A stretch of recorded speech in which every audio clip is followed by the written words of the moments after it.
My name is Thomas Kellen, Senior Ranger, North Zone, Mount Hood National Forest. I've worked this range for close to 2 decades.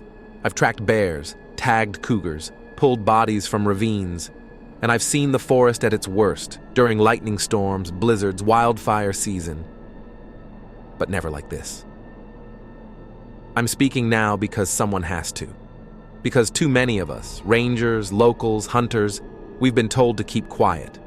Told it's just weather, or animals, or fatigue.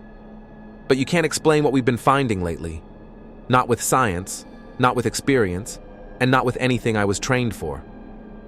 The first report came in mid-September. 2 hunters, both licensed, both experienced, one a former army tracker, called in something unusual.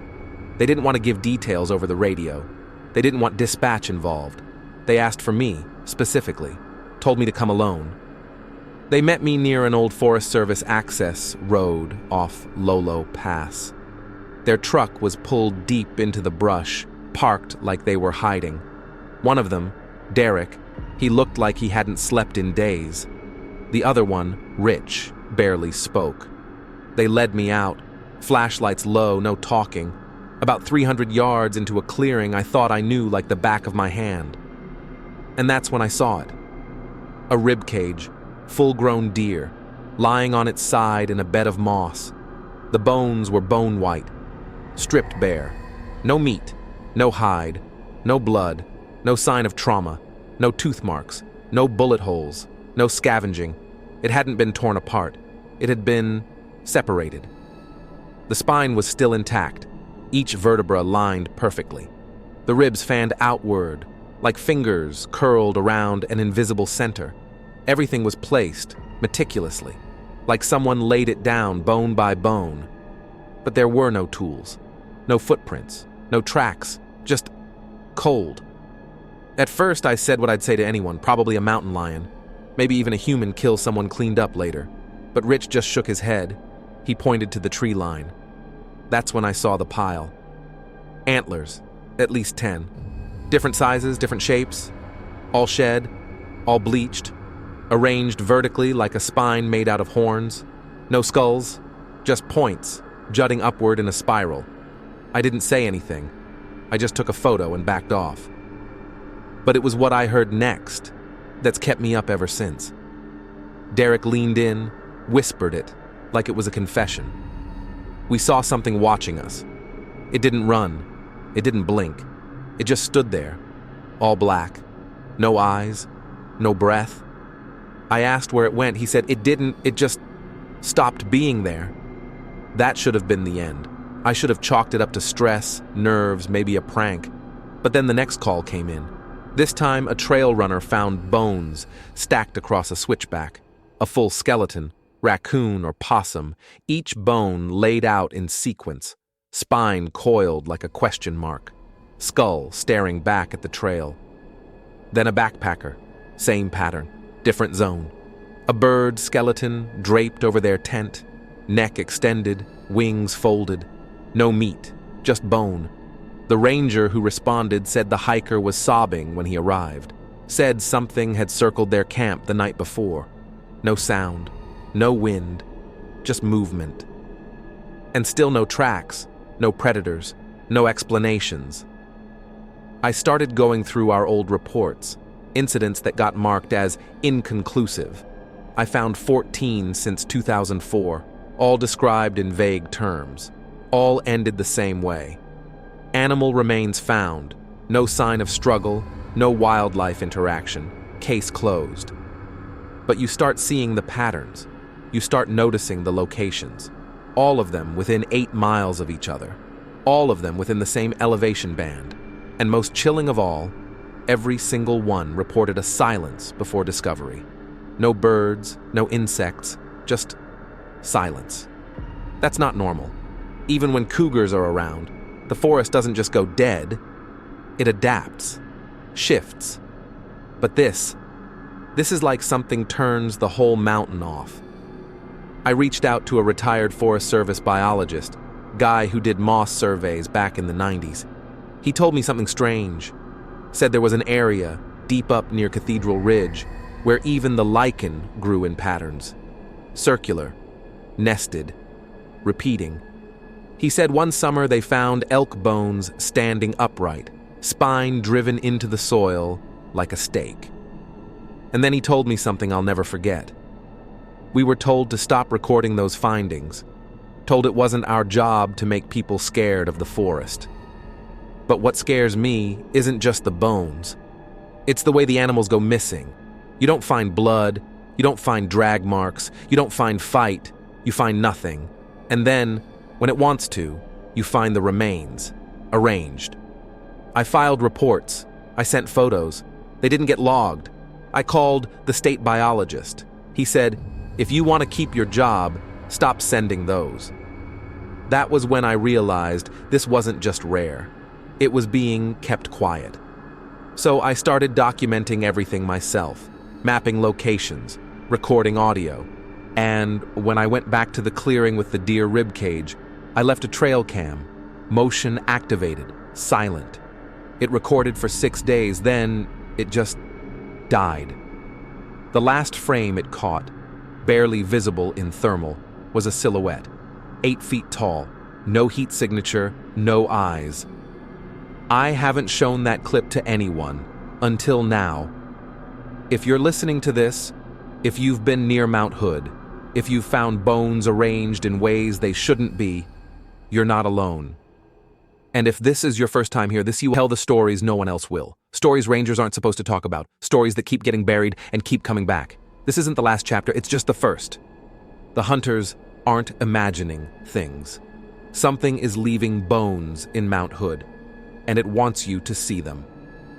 We called it the first pile, because no matter what anyone says now, no matter how many bones have turned up since, that first one set the tone. The way it was found, the way it was arranged, the way it seemed deliberate. The hunter who found it is a man I trust. 30 years tracking prey across Oregon's forests. Former military, survival instructor, no nonsense. His name is Walter Griggs. He doesn't scare easy. Walter was deep into the west slope, alone, glassing a ridgeline for signs of movement. It was about 10:45 a.m., mid-October. Cold air, no wind. He moved through a low grove of lodgepole pine, heading toward a game trail that deer use just after the first snow. That's when he saw the pile. It was lying under a fir tree, like it had been placed in the only open space between fallen branches. A complete deer skeleton. No fur, no meat. The skull was resting on its side, but the cranium was crushed inward. Not by a gunshot, not from a fall. Walter told me it looked like someone pressed their boot down on it until it caved. But there were no boot prints, no drag marks, no blood. The rib bones were still connected, still bowed upward, but every trace of muscle had been removed, sliced so clean it might have been machined. Except there were no cuts, no tool marks, no splintering, just removal. Walter backed off and started photographing the site. He told me later, it didn't look eaten. It looked offered. That stuck with me. The next morning, Walter returned with a trail cam, mounted it 20 feet up the tree, left it running. For 6 nights, nothing triggered it. On the 7th night, just after 3 a.m., the camera caught something. The footage doesn't show a creature. What it caught was the sound. Heavy breathing, close, like something was exhaling right beside the mic.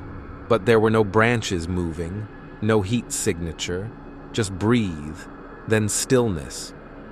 Walter sent that audio to me directly. I sent it through 2 different wildlife audio labs. The verdict was the same.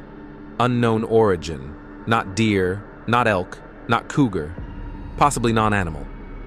No one wanted to put their name on the analysis. That was the first time I'd heard the phrase used. The Bone Pile Trail. It spread slowly, like most things do in mountain towns. Quietly, whispered over coffee, left unsaid over beers, but people noticed. Hikers turning around early, trail runners skipping certain markers. And then came the dog story. A family from Gresham, 3 kids, golden retriever, regular hikers, was walking the Vista Spur Loop. Easy trail, well-traveled, but around mile marker 4.3 the dog stopped, planted all 4 paws and refused to go forward. They tried everything, treats, coaxing, dragging the leash. Nothing worked. The dog just stared into the trees, ears low, chest heaving like it was afraid to breathe. They turned around, came back a week later, same route, and at the same exact spot, same reaction. What's strange is, dogs don't fake fear. Not in open daylight. Not with their pack. That same mile marker now has a reputation. Local rangers won't admit it, but there have been subtle changes. GPS data on some maps suddenly shifts around that point. Trail markers get moved or lost.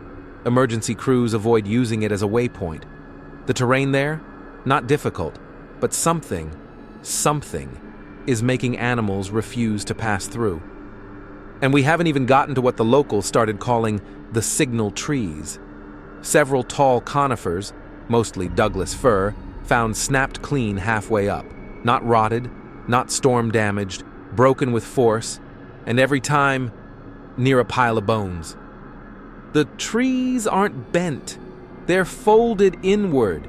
You'd need machinery to do it, but no tire tracks, no equipment signs, just snapped wood and bones.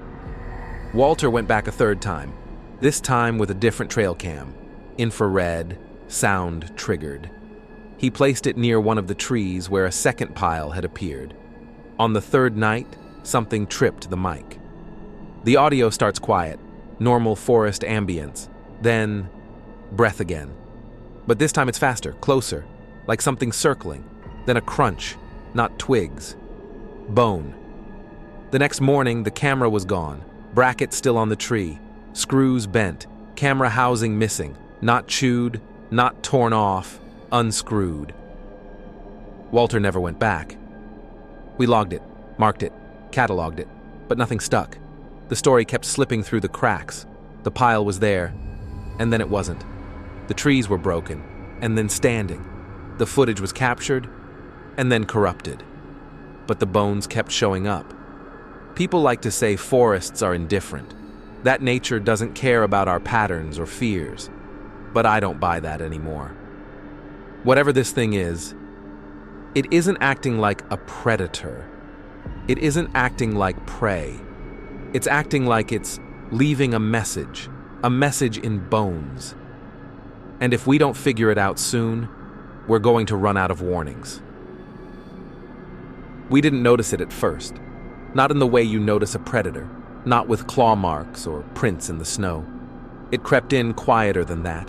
First, a few empty zones, then full days without sightings, then the quiet. I don't mean peaceful silence, I mean vacuum. The kind of silence that prickles your skin because you can tell something's wrong, even if you can't say why. The kind where you stop walking and realize everything else already did. It started in early November. Weather was mild. Visibility, perfect. Every condition said the game should have been out, feeding before the deeper freeze. But zone after zone, nothing. No mule deer, no elk, no tracks, not even birds. One ranger patrolling the zigzag district logged 4 days without hearing a single crow. Not one squirrel, not one chipmunk rustle in the brush. His trail log, normally clinical, ended with a single sentence. It feels like I'm being watched, but there's no one left to do the watching. Then came the first hunter report. A father and son, both experienced, returning for their 5th season together. They entered from the Burnt Lake trailhead just before sunrise. Their plan was simple: track north, then loop west before dusk. By 10 a.m., they radioed in something strange. No movement, no prints, dead air. They kept moving, waiting for signs. Then, somewhere past their 6th mile, they noticed something off. The son, Tyler, said he caught the scent of something strange. Not an animal, something like metal, like ozone, and worse, his own scent. He'd marked his route hours earlier, lightly. Pine oil, just enough to follow back by nose if needed. Now, it was circling him. At first, he thought he'd looped, but the GPS showed straight-line movement, and the scent was fresh. Too fresh. Something had followed his trail, and moved faster than they did. Something that looped behind them, then stopped. That's when everything went dead quiet. No birds, no bugs, no wind. Even their own boots sounded muted, like the forest had swallowed sound itself. The father raised his rifle. He whispered Tyler's name. Then, the breath left him. Tyler told me later. It was behind me before I even realized it had stopped making sound. He turned. Nothing there, no movement, just the trees and the scent. Now, stronger. He called out. No answer. A rifle shot echoed once through the trees. Just one. He ran, kept running for over a mile before he dared look back. When he finally returned with a search team, 4 hours later, there was no body, no tracks, just his father's rifle wedged vertically into the dirt. Clean, upright, centered in a small clearing. Not dropped, not thrown, placed. Tyler doesn't speak much anymore, but when I met him, he showed me something. A fragment of wood, smooth, stained faintly dark. He pulled it from the base of a cedar not far from where the rifle had been found. It had a line carved into it, a long horizontal slash, and 7 smaller vertical lines below it. He asked me what it meant. I didn't have an answer. But it matches something. Something we found scrawled into an old ranger post north of Lost Lake in 1986. Same pattern. 1 long slash. 7 below. That post burned down the following summer. We're not dealing with coincidence, or superstition, or imagination. We're dealing with behavior, pattern, intention. Predators hunt to eat. Humans hunt for sport. But this is something else. And now the game is disappearing. Not because it's running, but because something is taking it. If you're just tuning in, this is MindFuel. And we don't chase campfire stories. We chase what everyone else refuses to talk about. What the reports leave out. What the forest rangers are told to ignore. And we're not done. So subscribe, because Mount Hood is changing, the game's gone quiet. And what comes next might not be looking for animals anymore. There's a point on the Timberline Trail where the trees narrow in like a throat. Locals call it Dead Man's Corridor, not because anyone died there, at least not officially, but because of what those trees have started to hold. The story broke in pieces. 2 teens, high school juniors from Bend, hiking with an older cousin. Daylight trek. Mild weather. They were supposed to camp at Dollar Lake, but something stopped them near mile 11. They saw it from the ridge, something hanging. At first, they thought it was garbage, maybe a tarp or ropes tangled in the branches. But as they got closer, they realized it was bone. Dozens of them, hanging, twisting, moving slightly in the breeze. They weren't just strung up. They were woven together. Vertebrae interlocked like chain links, ribs fanned out like antlers, pieces of pelvis and femur lashed into crude geometric shapes, some almost resembling symbols. The cousin took photos. The teen started backing away, but as they turned, they saw a second tree, then a third, each one worse than the last. One had a full leg bone, fused to the bark, not tied, not wedged, fused. The bark had grown around it. The ranger team that responded found the trail abandoned. No people, no tents, just the bones. They reported what looked like an elk skull pressed into a cedar trunk, not nailed, not resting, embedded. The tree had sealed around the edges, as if it had grown that way. It was impossible. The amount of time it would take for that kind of fusion to occur? Decades. But the skull was fresh, No moss, no rot, the smell of marrow still faint in the air. A wildlife biologist, Dr. Helen Ruiz, was brought in. She's worked elk migration studies across 6 national forests. I sat with her after her survey. She wouldn't speak on camera, but what she told me off record was chilling. She said the bones hadn't been sawed or snapped. There were no chew marks, no signs of animal feeding. Instead, they'd been stripped. The technical term she used was degloved. It's a process seen rarely in severe trauma, usually in high-impact car crashes or explosive injuries. But to do it cleanly, without severing the bone, without damage, it would take precision, or something else entirely. She showed me the scapula from the sample site, held it up against the light. "See this?" she asked. "No trauma, no stress fractures, nothing predatory." Then she said, "This wasn't hunting, this was artistry." She's since left the state, didn't file a full report. Said she didn't want her name anywhere near it.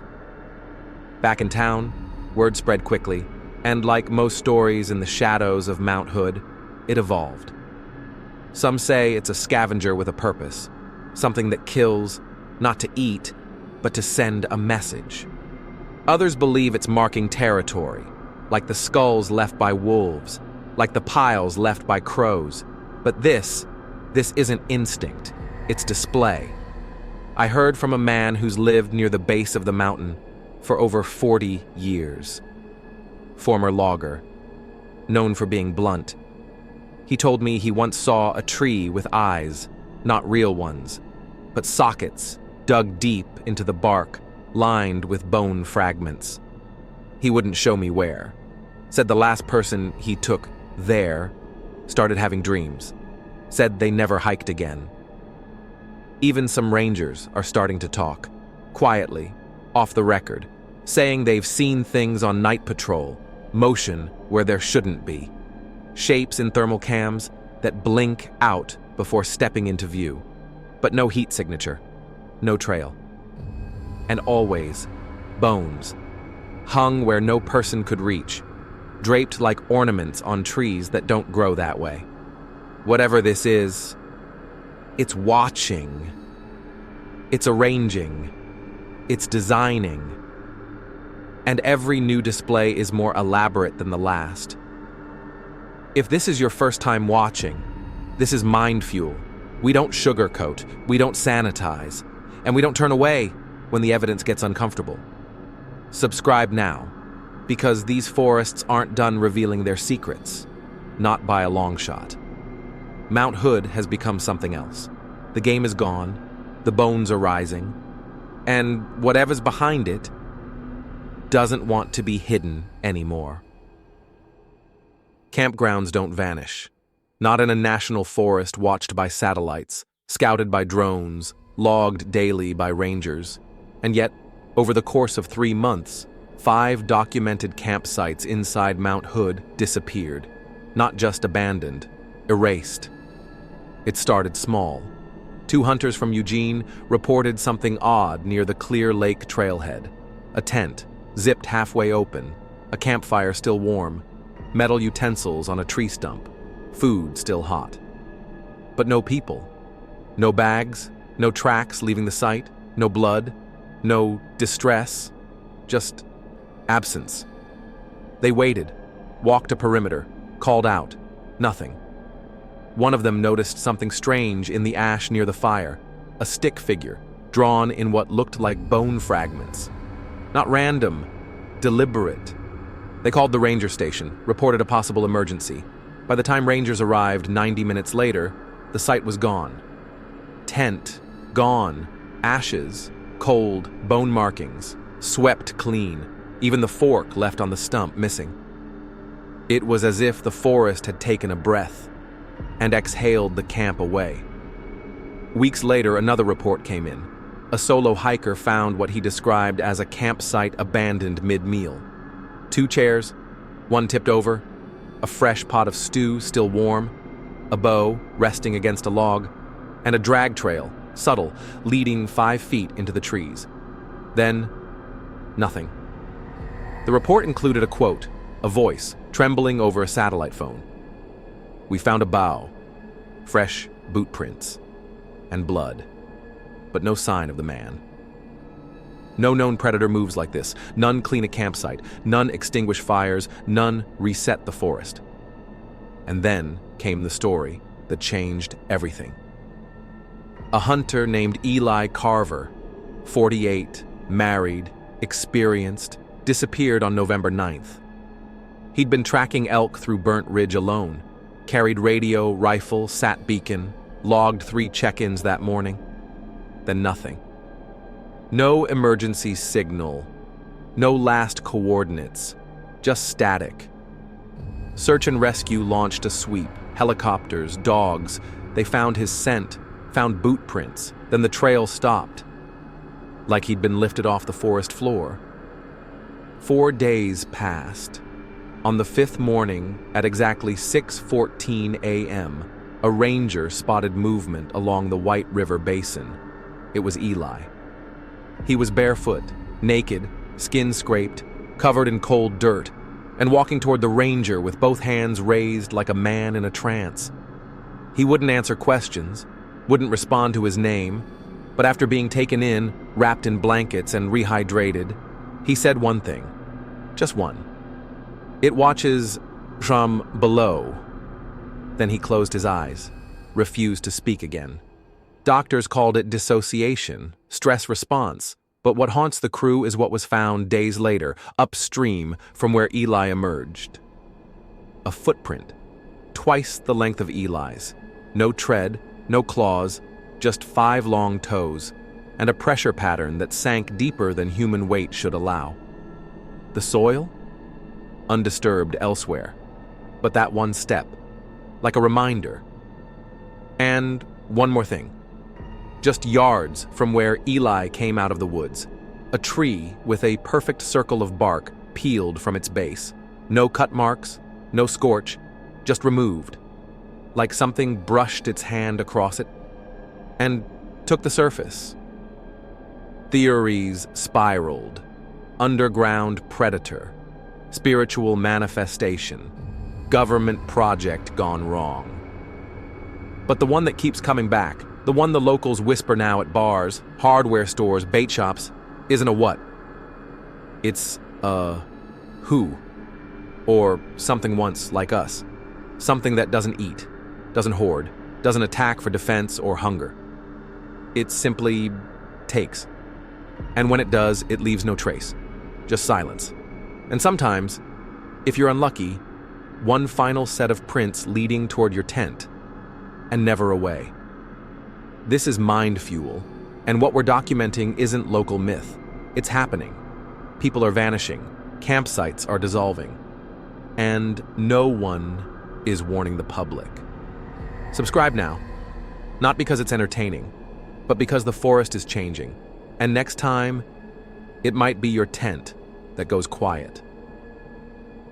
Prints tell a story, where something stepped, how it moved, what it weighed, whether it was walking, running, or hunting. But in early December, just south of Elk Meadow, rangers found something that didn't match anything in the forest database. A trail of impressions, pressed deep into the wet frost, wide at the base, splayed, with 6 digits, not 4, not 5, 6. Each toe pad was spaced unnaturally far apart. No claw tips, no clear heel, just a palm, round, flattened, heavy. The rangers marked the coordinates, logged the find, but when they returned 3 days later, the tracks were gone. Not covered, not weathered, gone. Grass had sprung back, soil packed flat again, like the prints had been erased from underneath. But that wasn't the end. Far from it. About 1.3 miles west of the same area, a veteran tracker named Len Brody called in something he described as wrong ground.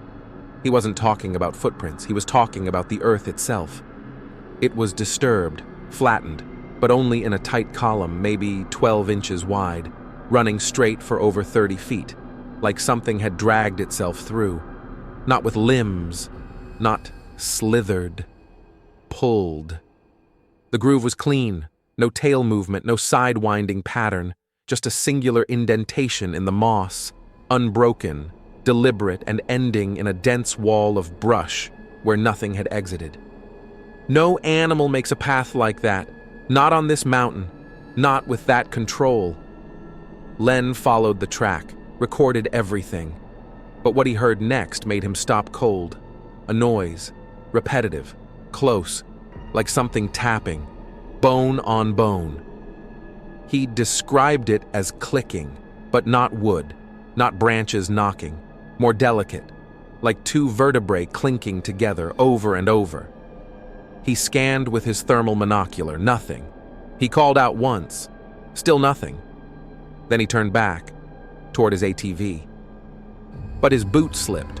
The groove had shifted, extended, like it had moved behind him without making a sound. He didn't go back after that, and no one blamed him. But just when the story could have faded into whispers again, we got footage. Real footage, a team of 2 hunters, deep woods, night vision off, flashlights only. They were tracking coyote, heard yipping on ridge mics, when one of their body cams caught movement just outside the beam. It lasts 1.3 seconds, but you can break it down, frame by frame. Something crosses their field, on all fours, low to the ground, skin smooth, pale, the limbs wrong, bent not like an animal's but like something imitating one, something trying to appear like a crawler, but failing. No fur, no reflection in the eyes, no sound, just motion, and then gone. The hunters didn't see it in the moment, only reviewed the footage later. One of them never went back out again, sold all his gear, moved states. Whatever this is, it isn't walking upright. It isn't roaring or growling. It doesn't need to. It crawls. It clicks. It leaves grooves in moss and 6-fingered prints where only hooves should be. And when it moves, it makes the forest forget it was ever there. Some believe it's not one entity, but many. A pattern, an intelligence beneath the surface of Mount Hood, watching, moving, waiting. And each time it shows itself, it learns not just where we are, but how we move, how we track, how we think. If you're just discovering this story, you're late, but not too late. We're still here, still logging what they won't talk about. This is MindFuel, and we're not done yet. Subscribe, because the next chapter, what lies below the ridge, might change everything we thought we knew about predators, and about being prey. There's always been fog on Mount Hood. That's not the mystery. The forest traps moisture. The elevation plays tricks. But this fog moves differently. It doesn't roll in. It falls, like a curtain. Silent, sudden, heavy. And when it does, the air changes. Sound disappears. Direction disappears. And sometimes, so do people. We've documented 7 separate encounters, all within a 2-month span, all involving sudden dense fog that cut visibility to inches, and each one followed a pattern. Growls, coughing, and voices that aren't quite right. One survivor was part of a 3-man hunt just west of Zigzag Canyon. He told us the fog fell mid-sentence. 1 second, he was calling out to his cousin. The next, he was alone. Couldn't see the trees, couldn't hear the birds, just one sound, a woman coughing. He said it wasn't just a cough, it was recognizable, his sister's. She'd passed from cancer 3 years prior. He followed the sound for over 20 minutes, never realizing he'd left the trail, never questioning why it echoed from all sides, until the coughing stopped and something else began. It whispered his name, first softly, then with his sister's voice, then his father's, then his own. He turned, ran blind, smashed into a tree, crawled back by instinct, by terror, by luck. When rangers found him, he was curled under a root ball, bleeding and whispering, "Don't Look into it. Don't look into it. It learns. That phrase appears again in the journal of a solo hiker last seen near Elk Meadows. One of her final entries. The fog doesn't just block sight. It feeds on memory. It copies tone. If it ever speaks like me, run. And then, the ranger. The one we haven't spoken about until now. Because this part, the next 5 minutes, we can't explain. We've heard the recording, so have his family, and it doesn't match anything else from this mountain. His name was Cooper Ames, backcountry certified, 10 years on the job, carried GPS, emergency beacon, and direct radio line to dispatch. He was checking perimeter markers northeast of Timberline. His last call came through at 3:42 p.m. Dispatch, copy? Something's wrong up here. Fog came out of nowhere. GPS is looping coordinates. I don't know what's real. I keep hearing something walking just out of range. Growls. But it's not animal. It's breathing like it knows me. It knows who I am. It's saying my name like I'm prey. I'm not going into it. Tell them not to follow the sound. Please, tell them. Cooper was never found. No body, no radio, no pack, just a line of boot prints leading into the fog and none leading out. What we're seeing here isn't pattern recognition, it's interaction, a response. As if something inside Mount Hood doesn't just observe us, it mimics. Fog, by nature, distorts light.